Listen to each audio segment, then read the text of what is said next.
കഴിഞ്ഞ ഒരാഴ്ചയായിട്ട് ഇത് തന്നെ സ്ഥിതി. കളക്ഷൻ ഓരോ ദിവസം കഴിയുന്നവരും പറഞ്ഞുകൊണ്ടിരിക്കുക. ഇങ്ങനെ പോയി കഴിഞ്ഞാൽ വൈകാതെ തന്നെ ബസ് വ്യവസായം പൂട്ടിക്കെട്ടുമെന്നാണ് തോന്നുന്നത്. എനിക്കത് തന്നെ തോന്നുന്നത്. 30 കൊല്ലമായിട്ട് ഇതുകൊണ്ടാണ് ഞാൻ കുടുംബം പോറ്റുന്നത്. ഈ പണിമായി ചെയ്യാൻ വേറെ പണിയൊന്നും എനിക്കറിയത്തില്ല. നിനക്ക് പിന്നെ പേടിക്കണ്ടല്ലോ. പ്രൈവറ്റ് ബസ്സിലെ വേറെ വണ്ടി ഓടിച്ചാലും നിനക്ക് ജീവിക്കാം. അണ്ണ ജീവിക്കുന്ന എനിക്കൊരു പ്രശ്നമല്ല. പക്ഷെ ഞാൻ വളയം തിരിച്ചുണ്ടാക്കിയെടുത്ത് എന്റെ ആരാധക വൃന്ദം ഒരു വാക്ക് പോലും പറയാതെ പോയി കളഞ്ഞില്ലേ. കൊന്നം ഇവിടെ കുടുംബം എങ്ങനെ പോയിട്ടൊന്ന് ആലോചിക്കുമ്പോഴാ അവന്റെ രാണാന്നൊക്കെ വൃന്ദം.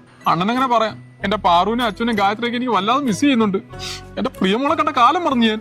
ഒന്ന് നിർത്തടാ, ഈ പ്രായമൊക്കെ കഴിഞ്ഞ് ഞാനും വന്ന്. പക്ഷെ ആ പ്രായത്തിൽ തന്നെ സരിതേച്ചി നിങ്ങളെ പൂട്ടിയില്ലേ? അവള് പൂട്ടുന്നതിന് ഞാൻ കുറെ പറ്റിട്ടുള്ളതാ. ആയിക്കോട്ടെ, എന്നാ നമുക്ക് പോയി ഓരോ ചായ കുടിക്കാം. വരുന്ന നിന്റെ പണിയാ.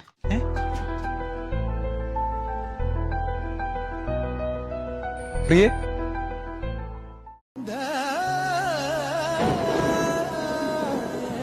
പ്രിയേ, പ്രിയേ ബസ്സിന് പിടിക്കാനുള്ള പോക്കാ.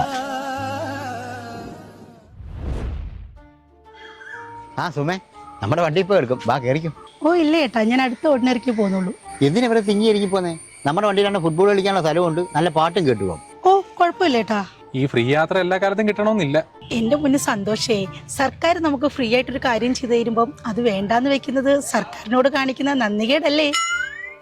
അതുകൊണ്ട് കിട്ടുന്ന കാലം വരെ അതിൽ പോകാന്ന് കരുതി. പോട്ടെ.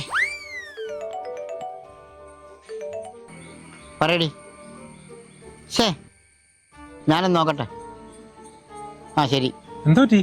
എടാ അവിടെ കൊടയെ ബസ് വെച്ച് മറന്നു. അത്രേ ഉള്ളോ? 7:10 ജാക്സൺ അല്ലേ? ഞാൻ വിളിച്ച് തെറ്റാക്കാം. അതല്ലടാ, അവള് പോയതേ 7:15 ഓർഡിനറിക്ക്. അത് നമ്മുടെ മുഖ്യം പറഞ്ഞ പോലെ ASF ചിട്ടി തുടങ്ങാൻ പ്ലാനുണ്ട്. അതാ